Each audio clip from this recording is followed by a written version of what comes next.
Hi, good afternoon, students. My name is Raghuraman and I am your English teacher. I shall be taking up today the first chapter in your English textbook called The Enchanted Pool. This chapter takes us through one day in the lives of the Pandavas during their stay in the forests. This chapter is part of the epic called the Mahabharata. I am sure all of you will know about the Mahabharata. Mahabharata is one of India's most popular stories and tales, and it deals with the families of the Kauravas and the Pandavas. A little bit about the author, the gentleman who has written this book. This book has been written by Sri C. Rajagopalachari, popularly known as Rajaji.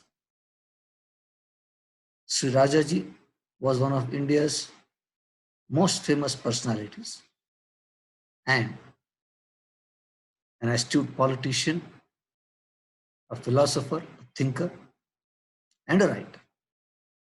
He was India's first Governor General.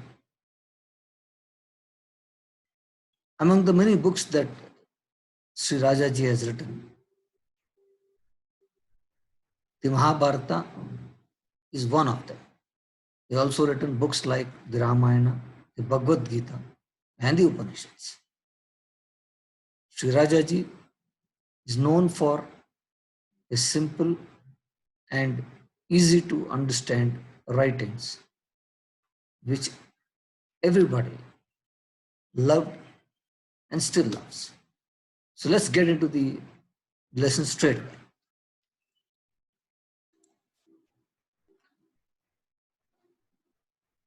As I said, the chapter is called The Enchanted Pool. Now, what is the meaning of enchanted? Enchanted means something that has a magic spell about it. Now, what is magical about this pool? We will learn as we go through this chapter. So, we shall begin. In the Mahabharata, the Pandavas lost everything in the game of dice to the Kauravas and had to live in the forest for 12 years.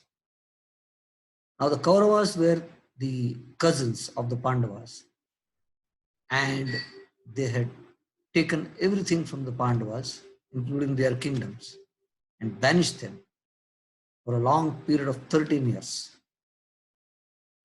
Now, this chapter talks about one day in the lives of the Pandavas in the 12th year of their stay in the forest. Now, during this period, when they were staying in the forest, they had to constantly move from place to place for safety and to meet their daily needs. One day, in the 12th year, the Pandava brothers wandered. Wandered means roamed here and there, deep into the forest, in pursuit of a deer. They were following a deer because they wanted to eat. They wanted to kill the deer and have the meat. While they were doing so, the sun was hot over it, and the five brothers grew more weary and thirsty. Weary means very tired. Yudhishthira, the eldest of the Pandavas, was so tired that he sank down under a tree to rest and said to Nakula, his younger brother, "Brother, climb that tree and see whether there is any pool or river nearby, because I cannot make out from here." So Nakula climbed the tree, looked around, and said, "Brother, at a little distance, I see water plants and cranes. There must certainly be water there." Now, wherever there are water plants and wherever there are cranes are these, birds which are white in color. So he saw them and he thought there must be water. So he said, "There must certainly be water there." Yudhishthira sent him to fetch some water to drink. Nakula was glad when he got to the place and saw that there was a pool. There was indeed a pool. He saw a pool there. He was very thirsty himself, and so thought of quenching his thirst first before taking water in the quiver for his brothers. Now, quenching means to satisfy his thirst, and quiver is a place where one keeps the bows. But no sooner than he dipped his hand in the transparent water, the water was so transparent, it was very clear, he could see everything in there. He heard a voice which said, "Stop, Nakula, do not drink. This pool belongs to me. O son of Madri, answer my questions, then drink the water." Nakula was surprised because there was a voice, but there was nobody he could see. But he was so carried away, he was so much thirsty by his intense thirst and heedless of the warning. Without paying any attention to the warning, he knelt down and began to drink the water. At once, he began to feel thirst terribly drowsy and he fell down. Drowsy means he was very, very, very sleepy. To all appearance dead. That means he looked like he was dead. When Nakula did not return for a long time, Yudhishthira sent Sahadeva to see what the matter was. Sahadeva was the youngest of the 5 Pandava brothers. Sahadeva went and he saw the water. But he also ignored the warning because the voice once again told him, "Stop, do not drink the water. Answer my questions." He again disregarded that voice and he drank the water, and at once he also dropped down.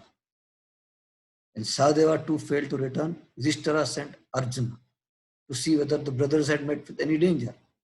So Yudhishthira sent the elder brother, elder to Nakula and Sahadeva, Arjuna, to check whether these brothers had met with any danger. They had not returned for a long time.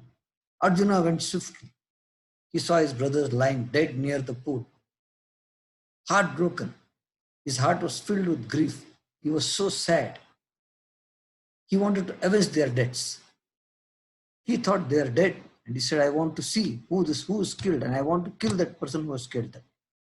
However, he too was overwhelmed by a monstrous thirst. However, he too could not control his huge thirst that he had, which compelled him, which forced him towards the fatal pool. Fatal means something which is of danger, something that will cause danger. Again, when he was going towards the pool, the warning voice was heard. The voice said, "Answer my questions before you drink the water. This pool is mine. If you disobey me, you will follow your brothers." The voice said, "You have seen what your brothers did and what happened to them. So do you want to become like that? If you don't want to, then answer my questions." Arjuna became very angry. He cried, "Who are you? Come, stand up to me and I will kill you." So saying, he shot sharp arrows in the direction of the voice. Because he could not see, he could only hear. So he shot arrows in the direction of the voice. The invisible being, the one that could not be seen, laughed in scorn and said, "Your arrows can't touch me." Arjuna wanted to destroy this unseen foe. Arjuna wanted to kill this person who was not able to be seen, the enemy. But first he had to quench his terrible thirst. He had to drink water because he was so thirsty. So he drank the water. He also fell down dead. After another anxious wait, Yudhishthira turned to Bhima. "Dear brother, even Arjuna, the great hero, hasn't returned. Something terrible must have happened to our brothers. Please find them quickly." Bhima hurried away without another word. Like Arjuna, Bhima also did not heed the warning and drank the water eagerly, glaring around in defiance. Glaring means staring around in defiance. He thought, "Let this person who killed my brothers come in front of me. I will pound him and kill him."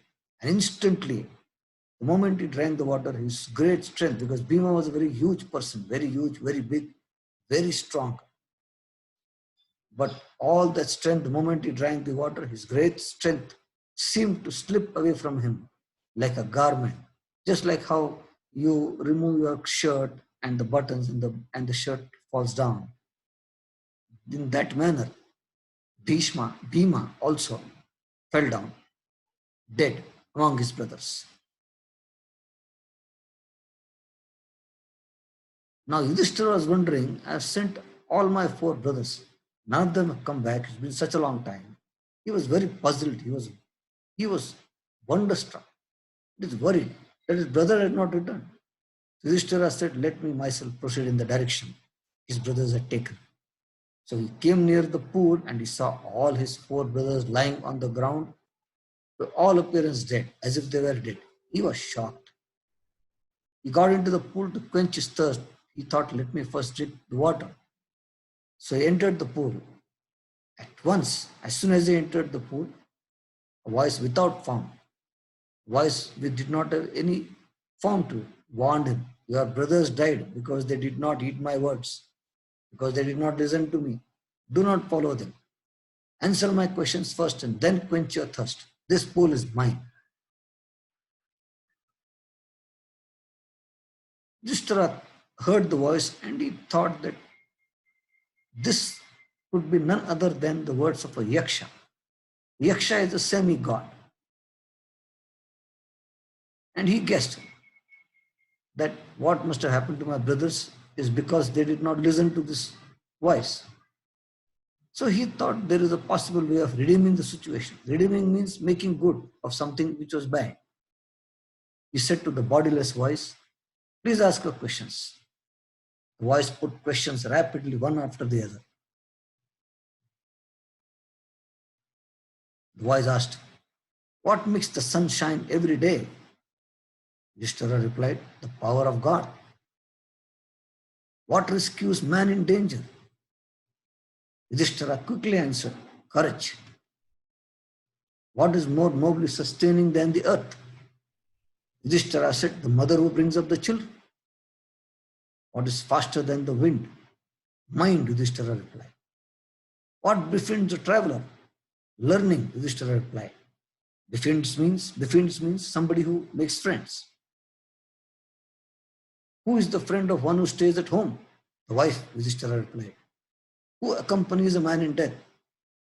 Dharma. That alone accompanies the soul in its solitary journey after death, Yudhishthira replied. Which is the biggest vessel? Vessel like a big ship. The earth which contains all within itself is the greatest vessel, Yudhishthira replied. That means the earth which contains all the human beings, the animals, the trees, the plants, everything. What is happiness? Happiness is the result of good conduct. Good conduct is good behavior. What is that? Abandoning which? That means that which you give up.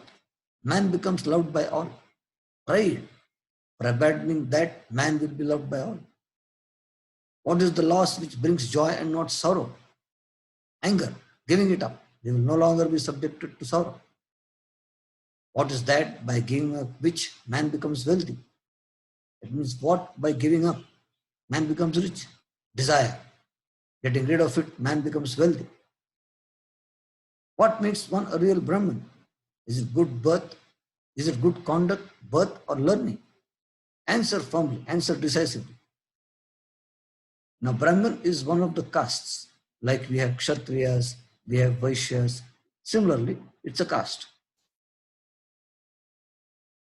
Yudhishthira replied, birth and learning do not make one a Brahman. Good conduct alone does. However learned a person may be, he will not be a Brahman if he is slave to bad habits. What is the greatest wonder in the world? Yudhishthira replied, every day men see creatures depart to Yama's abode. Now, Yama is the god of death. When you die, it is said that you go to Yama's house. So he said, every day men see creatures depart to him. Those who remain seek to live forever. Yet those who stay here, those who are alive, they think they can live forever. This verily, this truly is the greatest wonder. Thus, the Yaksha posed many questions and Yudhishthira answered them all. In the end, the Yaksha asked, O king, one of your dead brothers can now be revived. Whom do you want to revive? Whom do you want to come to life? He shall come back to life. Yudhishthira thought for a moment and then replied, may the cloud complexioned, the brother whose color is like a cloud, lotus eyed, whose eyes are like the lotus flower, broad chested, whose chest is broad, long armed, one whose arms are very long, Nakula, lying like a fallen ebony tree. Ebony is one of the trees. Arise. Yaksha was pleased at this and asked Yudhishthira, why did you choose Nakula in preference to Bhima, who has the strength of 60 elephants? So he asked, why not Arjuna, who is known for wielding the arms? Arms means weapons. Tell me why you chose Nakula rather than either of these two? Yudhishthira replied, O Yaksha, Kunti and Madri were the two wives of my father. I, a son of Kunti, am surviving, and so she is not completely bereaved. Bereaved means she is not very sad. She is not, because she has me. So to be fair, I asked that Madri's son Nakula be revived because Nakula is the only son for Madri, other than Sahadeva, and both are dead. So let Nakula be revived. Yaksha was pleased with Yudhishthira's impartiality. Impartiality means being very fair, without being one-sided, fair to all parties, and granted him a boon that all his brothers would come back to life. He said, all your brothers will come back to life. Lo behold, all of them came back to life. And the voice that was talking also showed his form. It was Yama, Lord of Death, who had taken the form of a deer and the Yaksha, so that he might see his son Yudhishthira and test him. So the person who was talking was the father of Yudhishthira, the eldest of the Pandavas, and he wanted to test his son. He asked him these questions, and he was very pleased. He embraced Yudhishthira and blessed him. Yama said, only a few days remain to complete the stipulated period of your exile in the forest. Stipulated means the time set that was given to them. And exile is the place where they were banished to the forest.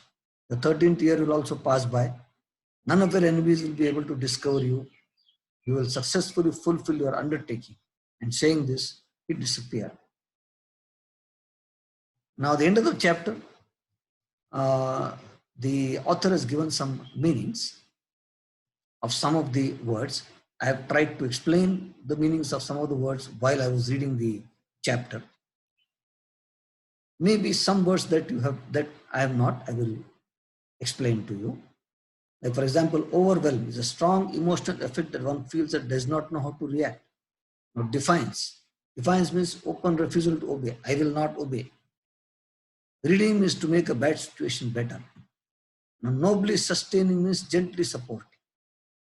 Prowess is great skill of doing something. So Arjuna had great prowess at building arms. Bereaved is a person who has lost somebody and who mourns for that person who has just passed away.